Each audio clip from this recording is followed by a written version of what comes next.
ইরানে ইসরায়েলি হামলার বিস্তারিত জানাতে আমাদের সঙ্গে স্টুডিওতে আছেন সহকর্মী আমিরুল ইসলাম আলী। সরাসরি যাচ্ছি তার কাছে। আলিশা, আপনাকে ধন্যবাদ। আপনি জেনে থাকবেন চলমান পরমাণু আলোচনার মধ্যেই কিন্তু ইসরায়েল ইরানের উপর জেট ও ড্রোন হামলা চালিয়েছে।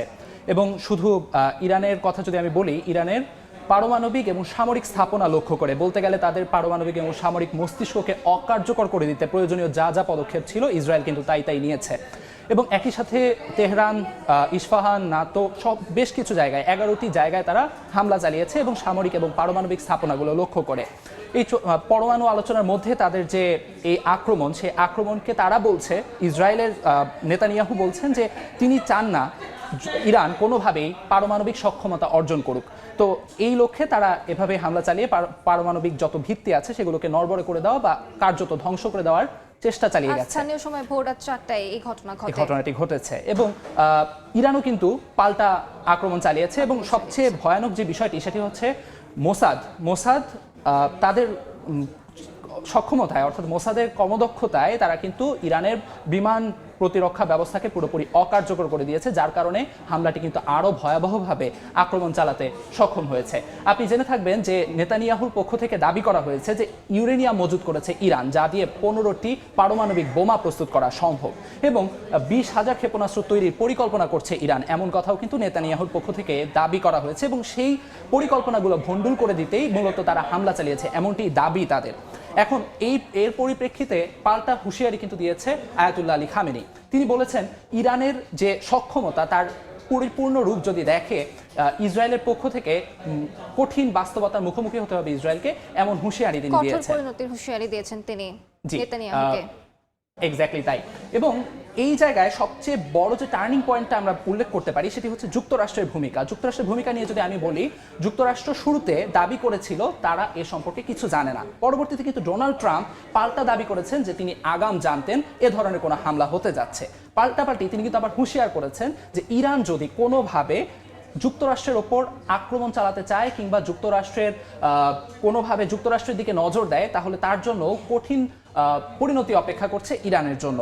এই যে পাল্টাপাল্টি হামলা, হুমকি, সবকিছু মিলিয়ে অবস্থা, মধ্যপ্রাচ্যের ভূ রাজনৈতিক অবস্থা কোন দিকে যেতে যাচ্ছে সে বিষয়ে আলোচনার জন্য আমরা এই মুহূর্তে আন্তর্জাতিক সম্পর্ক বিশ্লেষক জনাব সিরাজুল ইসলামকে আমাদের সঙ্গে যুক্ত করতে চাচ্ছি।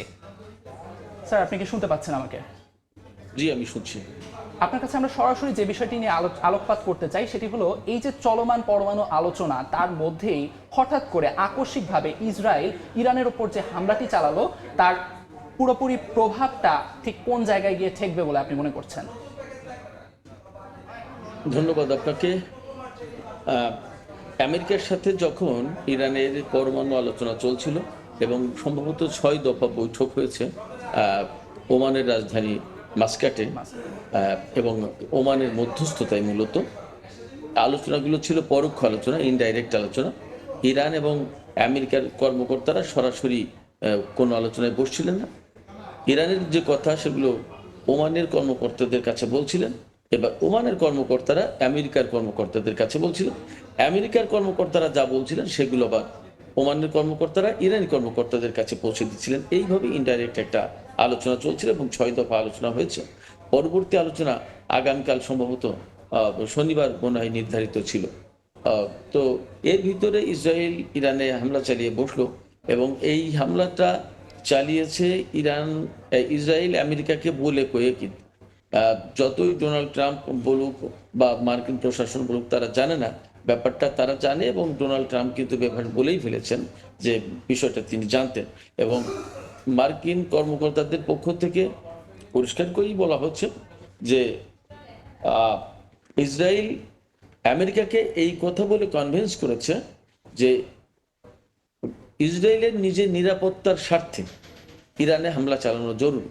অর্থাৎ কি নিরাপত্তার স্বার্থে এবং এই মুহূর্তে ইরান কতটা হুমকি হয়ে উঠেছে, কেন হুমকি হয়ে উঠেছে, এইরকম একটা ব্যাখ্যা দিয়েছে বলে বলা হচ্ছে। কিন্তু আমি ব্যক্তিগতভাবে যেটা বলি সবসময় বা মনে করি, এবং বাস্তবতাও তাই, সেটি হচ্ছে যে ইসরায়েল প্রকৃতপক্ষে কোনো দেশ নয়।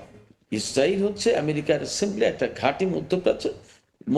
আমেরিকার যত স্বার্থ আছে সেই স্বার্থ দেখভাল করার একটা ঘাঁটি হচ্ছে ইসরায়েল।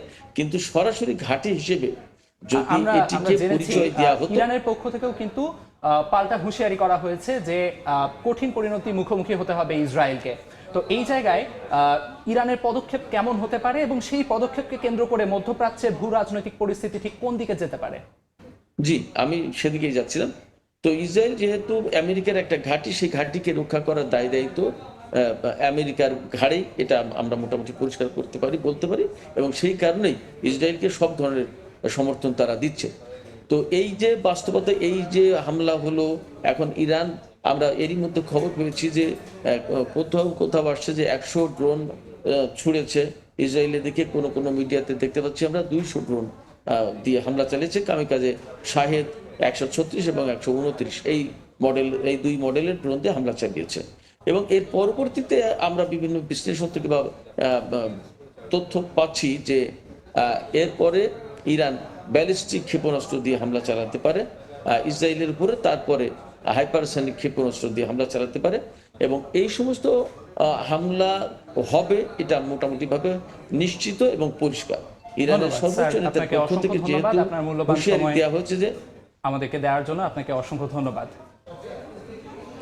আলিশা, যেমনটি বলছিলেন আমাদের সম্মানিত অতিথি, উনি যেমনটি বলছিলেন যে এই যে পরিস্থিতি তৈরি হয়েছে, এই পরিস্থিতিতে কিন্তু বৈশ্বিক নেতাদের যে প্রতিক্রিয়া তা অনুযায়ী বেশ ভালো মতোই আমাদের মধ্যপ্রাচ্যের যে স্থিতিশীলতা সেটি নষ্ট হওয়ার বেশ বড় রকমের একটি শঙ্কা তৈরি হয়েছে। আলিশা, আলিফ, আপনাকে ধন্যবাদ।